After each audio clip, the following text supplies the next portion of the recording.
You thought you knew the story of Red Riding Hood. What big teeth you have. There's so much more than you were told. The parts that children aren't supposed to hear. Little Red Riding Hood is about innocence and seduction. There's cannibalism. The wolf has her eat the flesh and drink the blood of her grandmother. There are werewolves. There were werewolf trials, which attests to a belief in werewolves. And at the center, a girl, maybe not so innocent, with blood on her hands. Just like the axe-wielding aristocrat from another tale, a very old one. There is something wrong with a man who looks the way that man looks. This fairy tale may be based on a real murderer. Folklorists have traced Bluebeard back to the figure of Gilles de Rais. You can keep company with my other ladies until the end of time. No! Or is it simply a tale of the dangers of curiosity? Do it now! I shall! The story of Bluebeard, a serial killer. Journey beyond Once Upon a Time and Happily Ever After into a dark, enchanted, and dangerous world. Rediscover familiar tales, but with a blood-soaked twist. Collected here are the gory and shocking bits from earlier versions. Now, Red Riding Hood and Bluebeard on Scary Tales. Once, a long time ago, there was an enchanted and perilous forest that was infested by wolves. Or at least, men very much like wolves. Some trace this familiar story to France, where illiterate peasants told it as far back as the 14th century.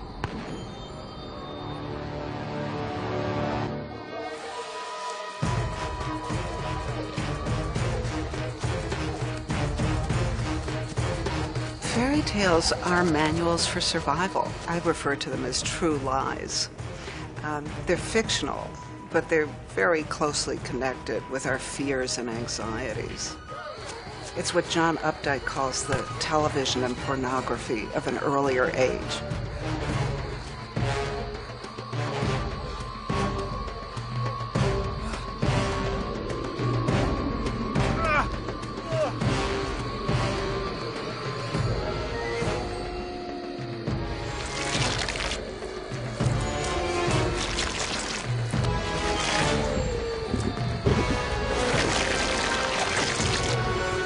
Little Red Riding Hood is about innocence and seduction.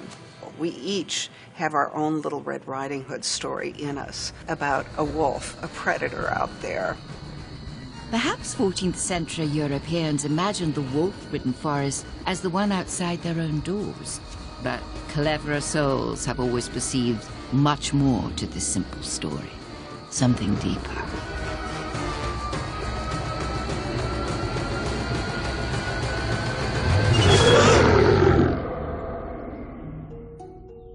There was a young girl who lived in a small cottage on the edge of the forest.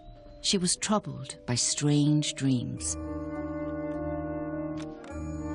The earliest known print variant of Little Red Riding Hood is a 17th century version, but the story definitely goes much further back than that.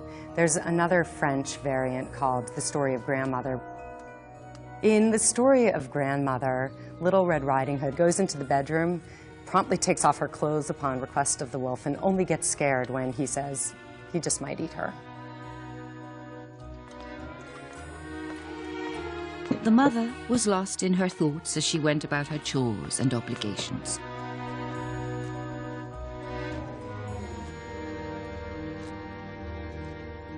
Come down now, dear, before the whole day slips away.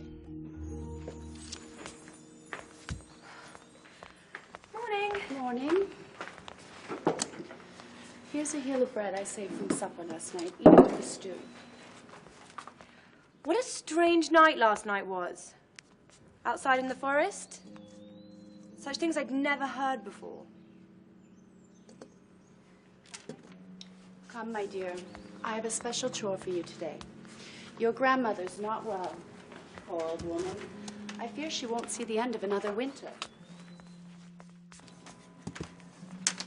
I know you enjoy seeing her. Why does she have to live so far from the village? What if I should get lost? You've made that journey 1,000 times before. Just don't veer from the path. Will I be there before it's dark? I should think so. And don't forget this. The old woman made it for you. She wrapped Red Riding Hood in the very garment that was her namesake and a gift from her grandmother. No. The mother is a crucial character. She's only briefly in the story, but she sets the action in motion. She is the one who decides that it is time for Little Red Riding Hood to venture out on her own. She is given slight instructions, don't go off the path, which she of course does. Now off with you. I'll return home tomorrow. For the Grimms, recording these stories in the early 19th century, a key message was, be leery of strangers. But they were careful not to mention every danger of straying from the straight and narrow path. Well, the woods outside of a city or a village were no man's land. There was no law and order. It was full of wild animals who were dangerous, particularly wolves and bears. But most of all, it was where all sorts of dangerous people dwell. Outlaws, bandits, robbers, outcasts from society who had no compunction about robbing, killing, raping anyone that came within their reach as they passed through the wilderness. The Frenchman who wrote Little Red Riding Hood down tells us there are also sexual predators out there in the woods, and they may even be more dangerous than those animals in the woods.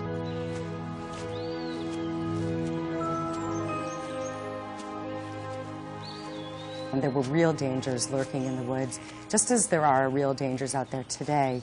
What's different in the old fairy tales is that humans and the so-called natural world were living much more in a communal condition. There's more biodiversity, you might say. So a talking wolf was also just part of the landscape.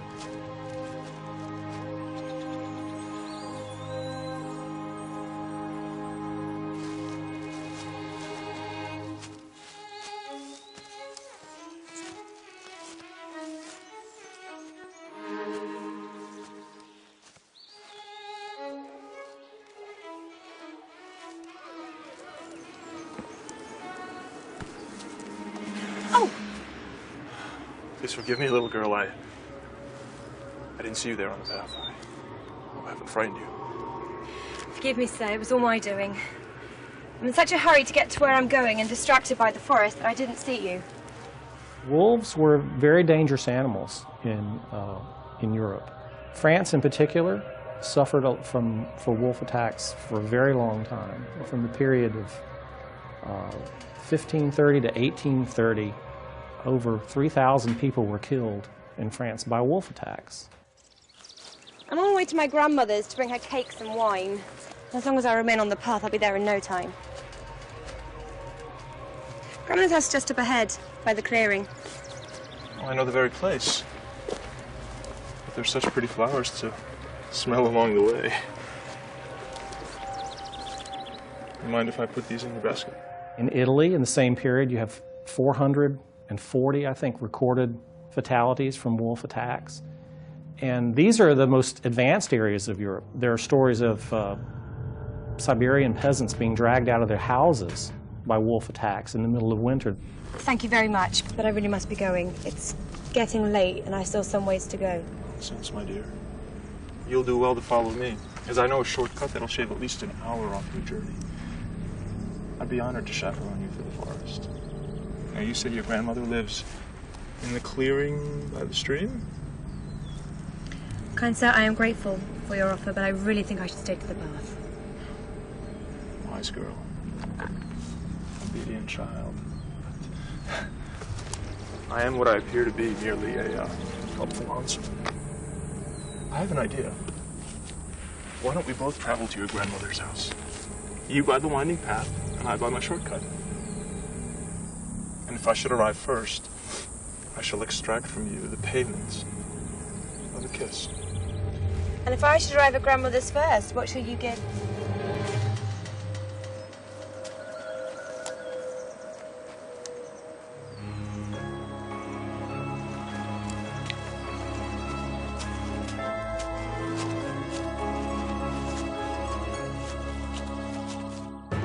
Coming up, Red Riding Hood arrives at Grandmother's, Grandmother, let me in! pursued by a wolf marauding as a man.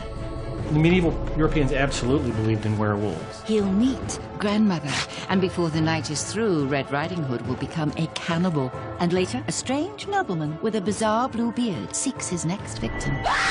Say your prayers, and say them fast.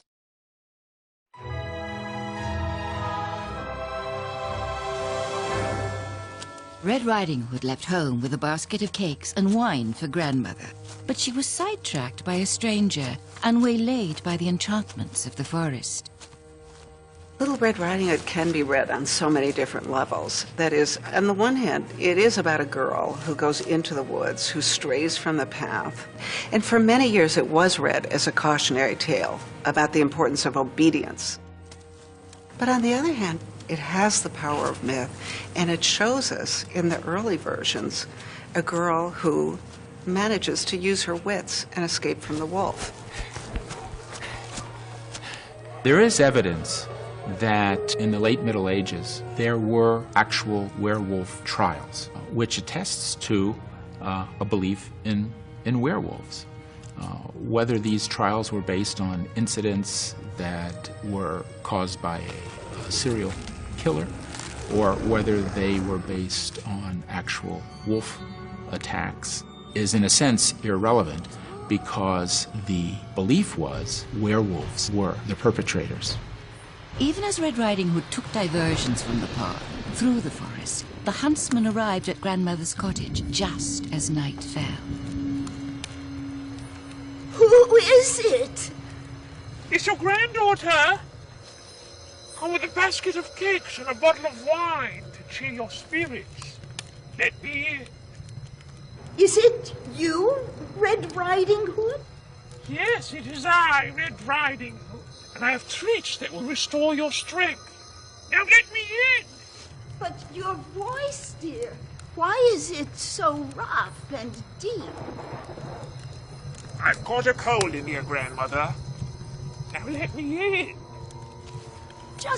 Just pull down on the cord and raise the latch, dear, as you've done many times before. I'm too ill to leave my bed just now.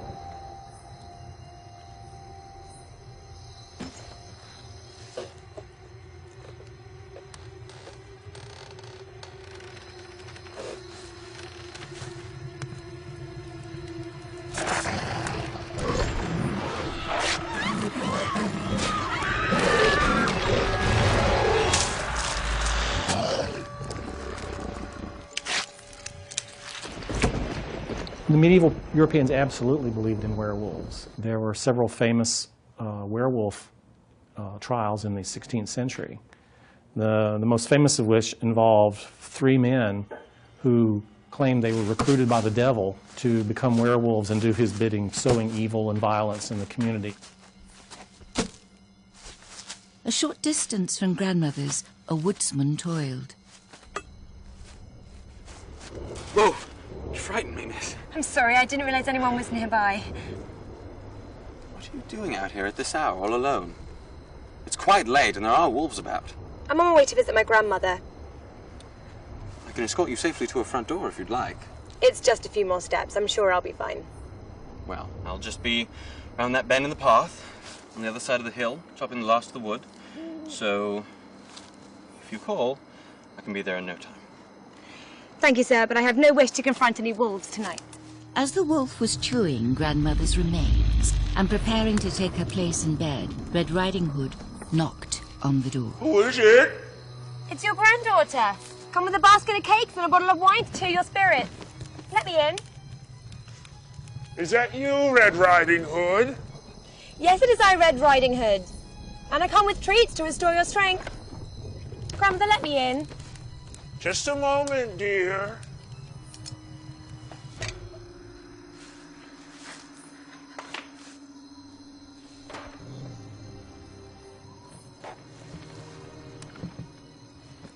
Grandmother, let me in. Just pull the cord and raise the latch, dear, as you've done many times before.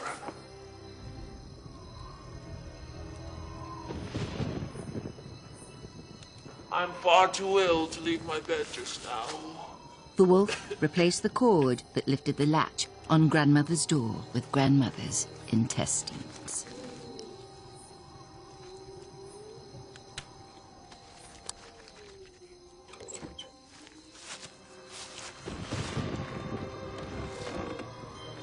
Oh, come here, dear, so I can see you.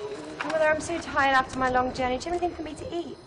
Dear, there's some stew simmering on the hearth. Take it indeed.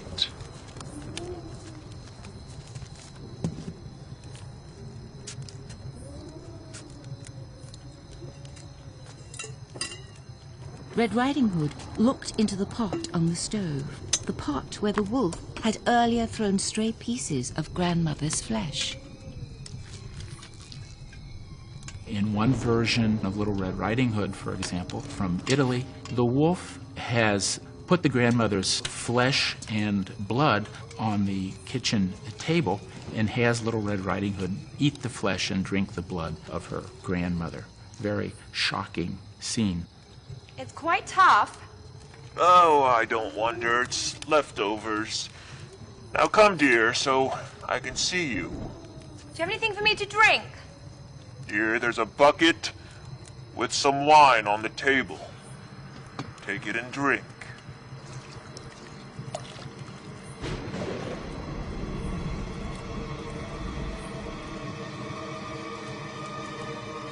This doesn't taste like wine. Oh, I'm not surprised. Now come give your grandmother a kiss.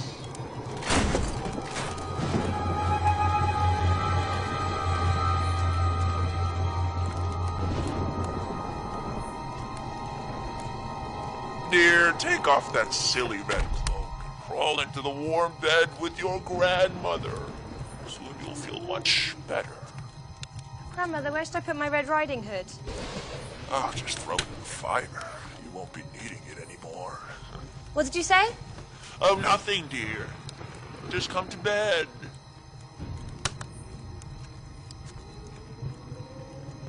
Grandmother, what big legs you have. Oh, the better to run with, my dear. Grandmother, what big arms you have. The better to hug you with, my dear. Grandmother, what big ears you have. The better to hear you with, my dear. Grandmother, what big eyes you have. Oh, the better to see you with, my dear. Grandmother, what a big mouth you have. The better to kiss you with, my dear. Grandmother, what big teeth you have. The better to eat you with, my dear.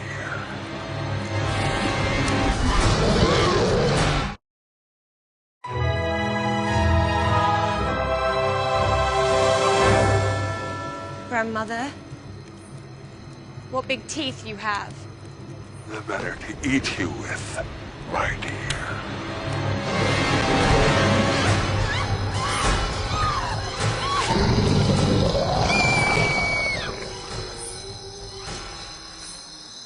The wolf, disguised as Grandmother, had eaten Red Riding Hood in one gulp, then took a nap as she sat heavily in his stomach.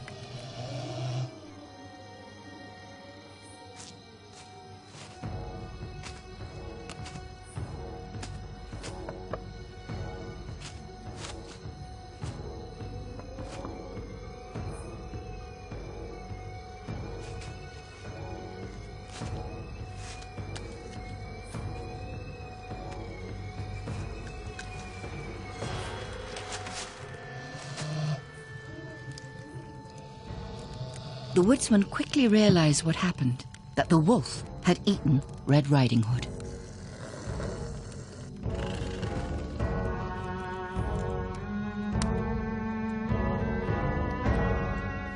Thinking quickly, he grabbed a hunting knife. If he could cut open the wolf's stomach without harming Red Riding Hood and without waking the wolf, he could replace her with heavy stones and the wolf would be never the wiser.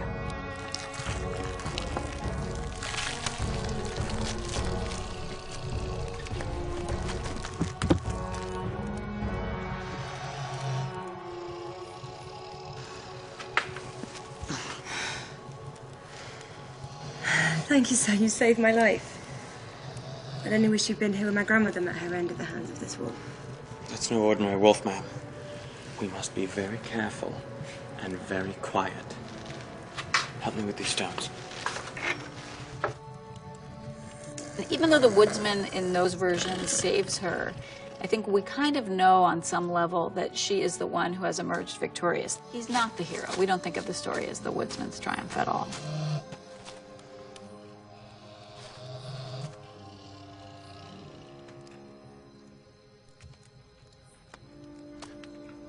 Red Riding Hood and the woodsman placed heavy stones inside the wolf to fool him.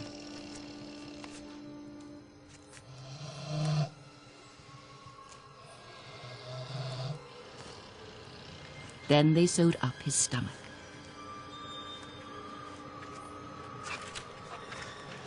Wake up, you evil wolf!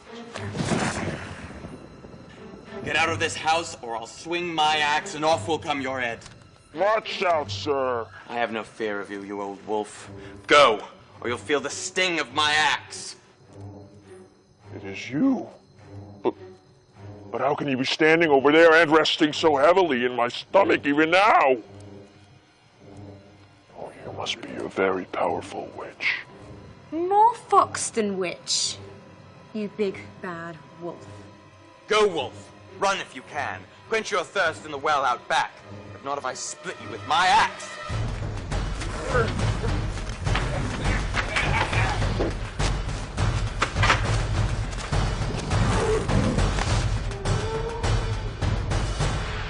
He's done for, miss. He'll not be able to escape that well with those rocks in his belly. He'll surely drown. And when it's done, I'll fish out his hide and present it to you as a trophy. Please, don't go to any trouble on my account. I have everything I'll need from that old wolf. And how lucky I am that we met on the path, that you should know I was here and in danger, and that you'd rescue me. A fortunate coincidence indeed. Although it seemed almost as though you were waiting for me on the path, were you not? Oh, I almost forgot my Red Riding Hood. My grandmother made it for me. It's all I have left to remember her by. I'll wait here and take you home. The forest is no place for a young woman alone at night. There are still wolves in the forest, although I would think there's one less than there was before.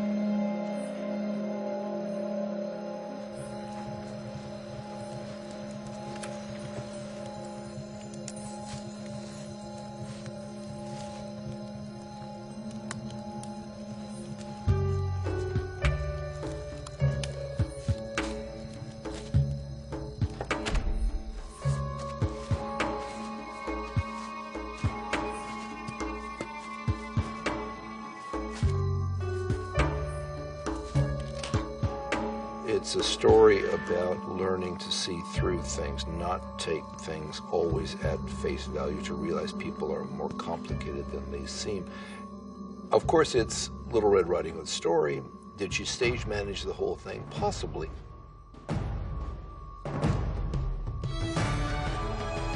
Perhaps it was the wolf who strayed too far from the path to be used and discarded by a young woman in a red hood. Not every girl enjoys being chased, and it's best to know before engaging in a hunt who is the hunter and who is the prey. Coming up, a young woman falls under the sway of a charismatic stranger. Accused of killing over 500 children. People would do just about anything to advance themselves, advance their family. He makes my skin crawl. But social climbing may just lead to disaster and murder. What do you do when you discover that there's something wrong with your husband? The story of Bluebeard. In the next scary tale, Bluebeard, a nobleman who's also a wife-murdering psychopath.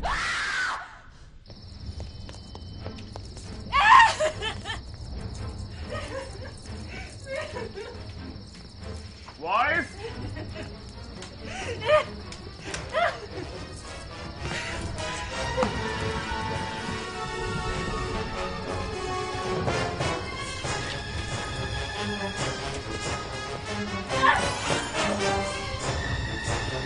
There is no use in running, and there is no escape.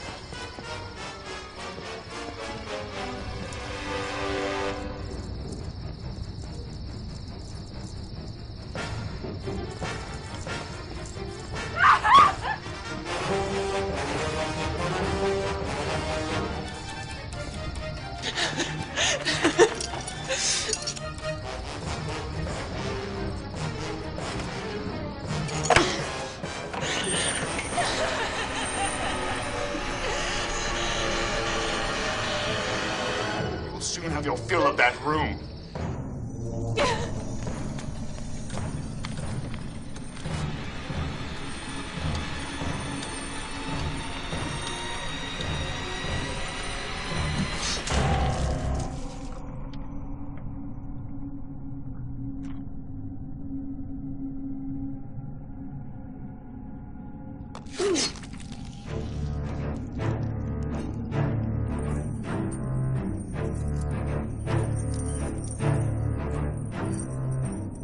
There we are in what is supposed to be happily ever after and what quickly deteriorates into a nightmare. What do you do when you discover that there's something wrong, something deeply wrong with your husband? Many years ago, there lived a wealthy and powerful nobleman. He wore the most luxurious clothes, and he owned many houses throughout the countryside. But in spite of his power and wealth, the nobleman was plagued with an unusual and unfortunate feature. He had a blue beard. He appeared frightening in the eyes of everyone who saw him. The nobleman had wed 6 wives, but each mysteriously vanished, one after the other. Some whispered that his wives simply ran away to escape his horrible blue beard, but others whispered much darker speculations. Folklorists have traced Bluebeard back to the figure of Gilles de Rais. He was a bloodthirsty tyrant. Gilles de Rais was one of the great lords of France. He had distinguished himself in wars against the English. He was an absolutely ferocious fighter. In a nearby village lived a dowager with 2 beautiful daughters. One fine day, this nobleman decided he would take one of the daughters to be his next wife. He didn't care if he married the oldest or the youngest daughter. Gilles de Rais is accused of killing over 500 children in the form of both sex murders and sacrificing to demons and other things that he was accused of. Good morning, madam. You can start by inviting me in. Oh, why, of course. Please forgive me. Welcome to my humble domicile. Have a seat. May I offer you some tea? No, madam. And I will not waste our time, but come immediately to the point. I understand that you have 2 lovely and eligible daughters. I would like to ask one for her hand in marriage. I care not which one. I understand that my reputation precedes me.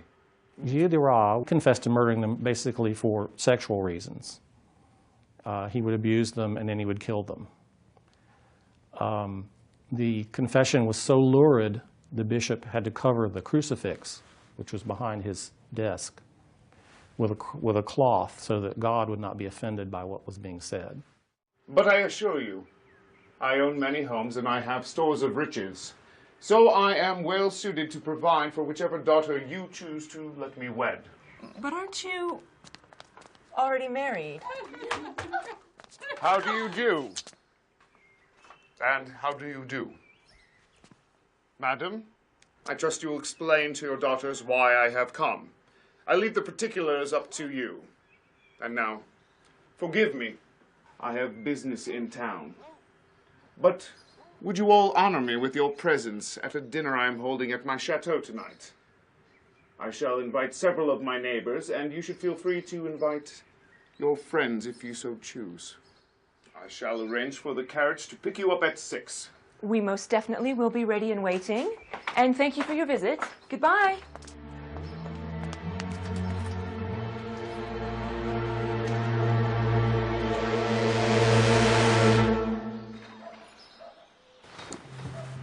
Oh, a dinner sounds like so much fun. Even if the host is such an unfortunate-looking, curious sort of person. Why do you suppose he's like that? Is he from some far-off province or foreign land? I've heard his name whispered for years in town and caught glimpses of him in his fancy carriage when he rides by. But until just now, I can honestly say that I've never had a good long look at him. He frightens me. Did he come here simply to invite us to dinner? Let me tell you confidently that he's looking for a wife. That's why he came here. He wants to marry one of you. One of us? Which one of us does he want to marry? He doesn't care. He's leaving it up to me. Bluebeard, as weird a figure as he cuts, you know, if he's rich enough and powerful enough, yes, there are going to be women who will submit to his embraces. People would do just about anything to advance themselves, advance their family. You have only to think of Henry VIII of England, who was married 5 times. He never had a problem finding a wife, even after he cut off several heads. Oh, how chivalrous of him, how romantic. I'll tell you what, I don't care for him. He makes my skin crawl. No, mine too. This man is rich. Any girl that marries him will never have another care. She'll never have another night's sleep. If I married him, I'd have nightmares. I think if I married him, I'd do my best to hide. Hush up, the two of you. Let us decide what we're going to wear tonight. A dinner is a dinner, and I want to look pretty for anyone who may be in attendance.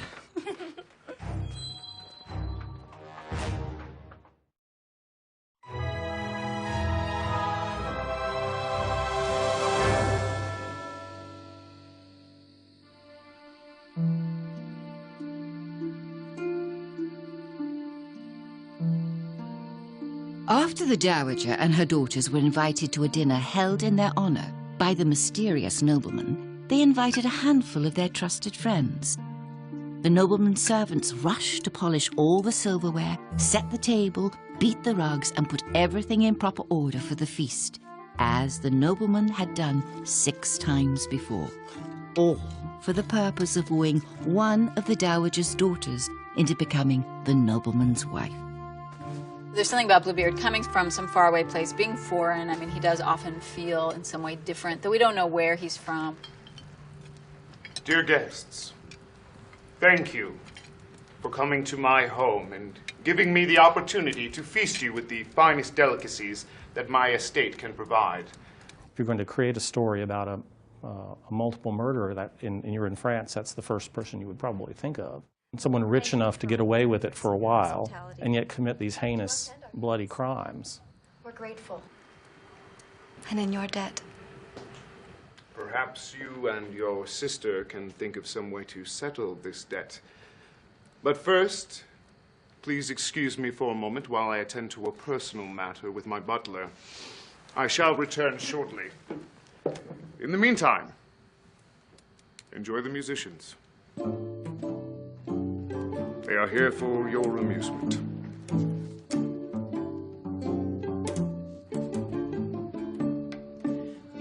Stein has come from the Northlands, and he has come moving to her.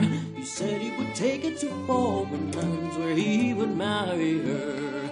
Go fetch me some of your father's gold and some of your mother's fame. There is something wrong with a man who looks the way that man looks. Though some historians link Bluebeard to Gilles de Rais, others suggest he is really a 5th century Breton ruler named Connemore who murdered his wife. But the Bluebeard character is found in ballads that predate both of these men. Remember that this tale was told at a time when there were arranged marriages.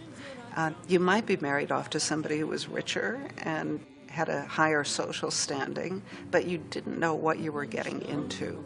That's a lovely song they're playing. You said he would take it to foreign lands where he would marry her. Go fetch me some of your father's gold. I can't remember the name. It's on the tip of my tongue. It seems a bit unfair to be so cold and cruel about this man who's given us such a lovely evening. I feel sorry for him. He can't help his appearance, can he? At least not completely. He can't help who he is. Out of the stable where they stand dirty and gray.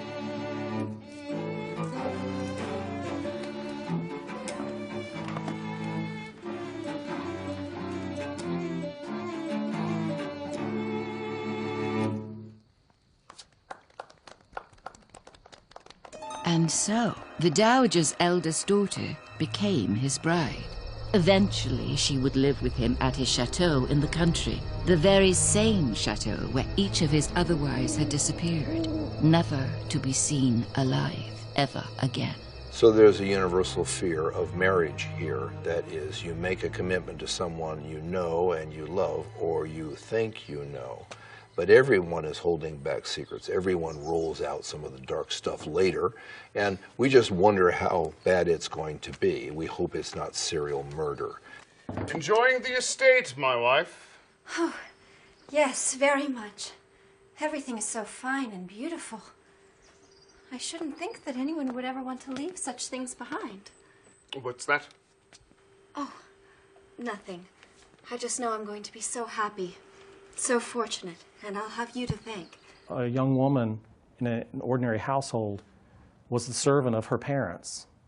And if she could marry someone wealthy enough that they could afford servants, then her drudgery was eliminated. I mean, she would probably devote herself to genteel arts like, sewing or needlepoint or things like that, but, scrubbing the chamber pot, no.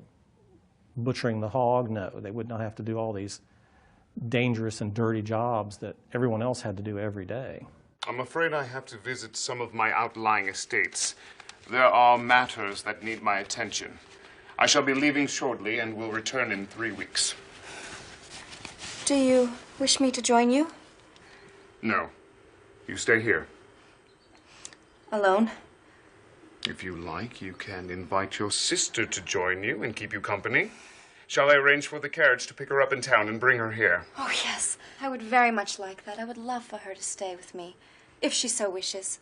Please, send the carriage. I'll send it now. And before it returns, I shall be off. Please, feel free to do whatever you want. Wear whatever catches your eye among my many wardrobes. You may have run of the chateau. Here are my keys. They unlock every door to every room in the house. You may use whatever one takes your fancy. With one exception.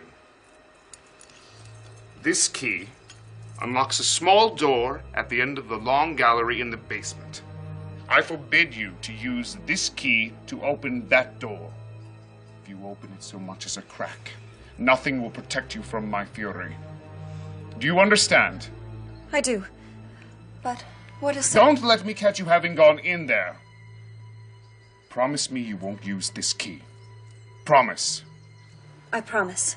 There has to be some sort of taboo or some sort of instruction that must be disobeyed. Bluebeard handing a key to one of the wives and saying, whatever you do, don't use it. There has to be some sort of interdiction to be broken in fairy tales for the story to be set in motion.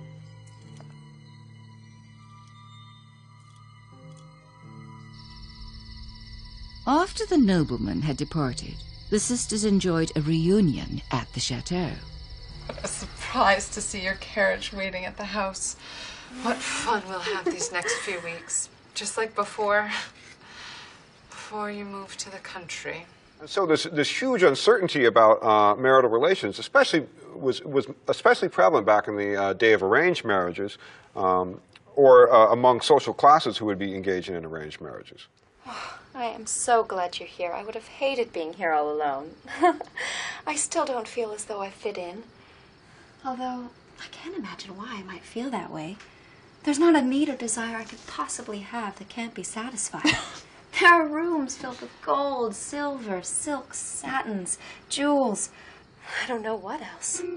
Still, it is an awfully big house to rattle around in all alone like a ghost. That's exactly it. Like a ghost. I fear I may be alone again soon, as you're well on your way to Slumberland. Why don't you head up to bed now? Oh, I'll follow you. No, you head up now, and I'll be up presently. There's an errand I must attend to. Good night, my dear sister. Good night, my dear sister. Be up shortly. I'm frightened in this house all alone.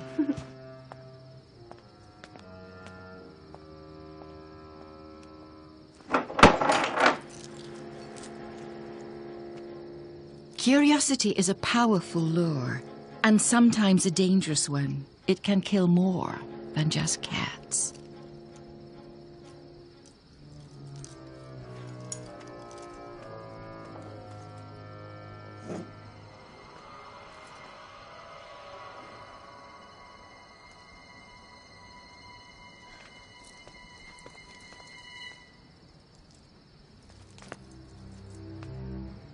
I almost think the key is an invitation for it to be used. I almost think he's saying, find me out. I need to be known. I want you to know me. As soon as you know me, I'll kill you. And so I think that's where Bluebeard becomes almost slightly sympathetic, because why give her a key at all? So the fact that he gives her a key and says, don't look, is both a test, but maybe it's also an invitation.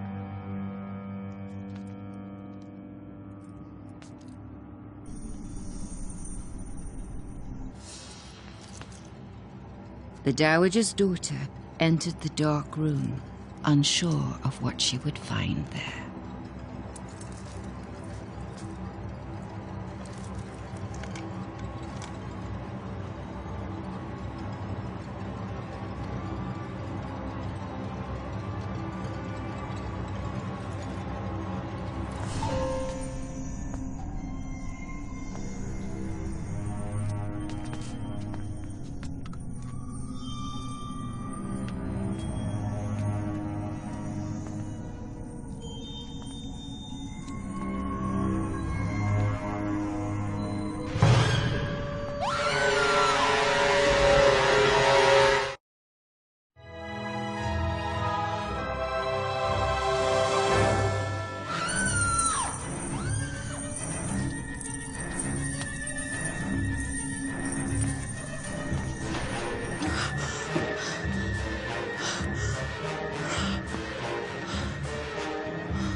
Having just discovered the secret chamber containing the dead bodies of his slaughtered wives, the Dowager's daughter is horrified to hear the sounds of her murderer's husband's unexpected return.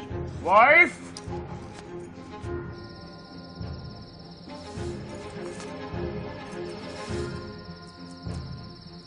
Wife? Bluebeard is a story that really doesn't have much magic in it. There's only the key that Bluebeard's wife drops into the pool of blood.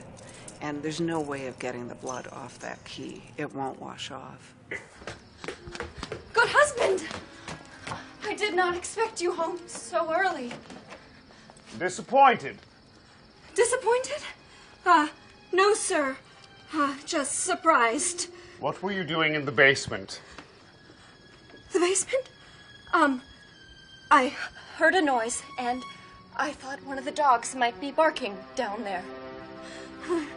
What did you find? Nothing, sir. I found nothing at all. Then why are you trembling? Am I? I was afraid, I guess. And I'm so glad that you're back, so that you may protect me from any dangers. And so I shall. Why don't you give me back my keys? Your keys? I don't know where I left them. Perhaps they're upstairs. Why don't you and I go to bed, and I'll give them to you in the morning. But I see that you've left them right here.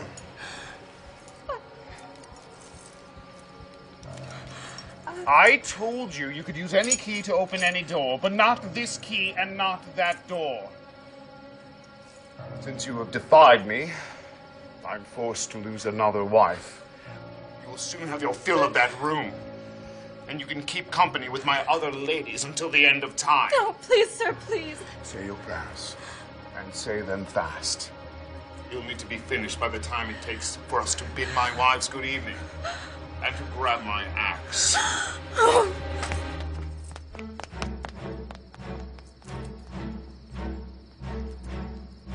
The nobleman went for his axe, as he had done 6 times previously.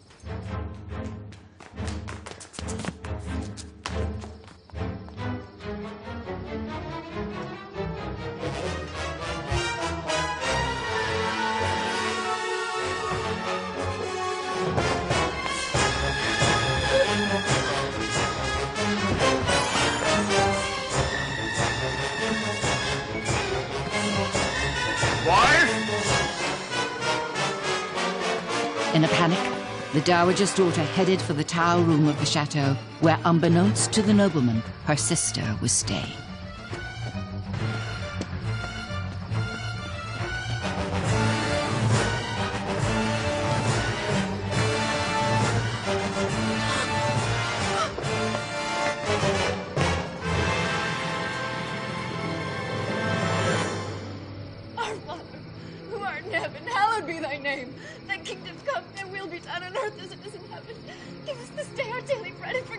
trespasses, as we forgive those who trespass against us.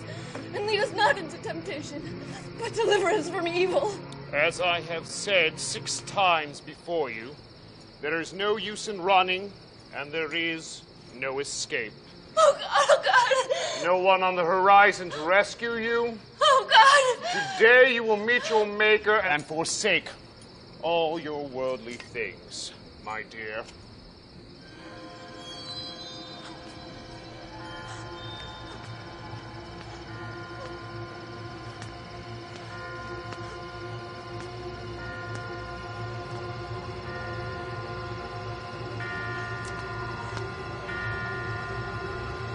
Do it now! I shall! So shall I!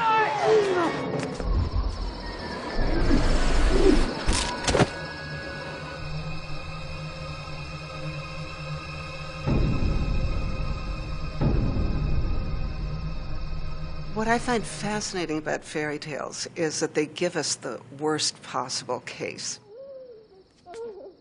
What if the most terrible thing you could imagine happens? How do you find your way out of it? How do you use your brains? How do you find the courage to kill those monsters, to wipe them out of your life, and either to get back home to your family or to find a new family and build for yourself that happily ever after? The older sister inherited the nobleman's wealth and estates. With all that money, she was able to marry off her younger sister with a fine dowry and provide a fine home for her aging mother. And she was even able to find lasting happiness for herself with a husband whose wealth was even greater than hers and who sported no beard on his chin. And with that, we close our book of scary tales. For now, at least. Until another story beckons, another sun sets, another page turns.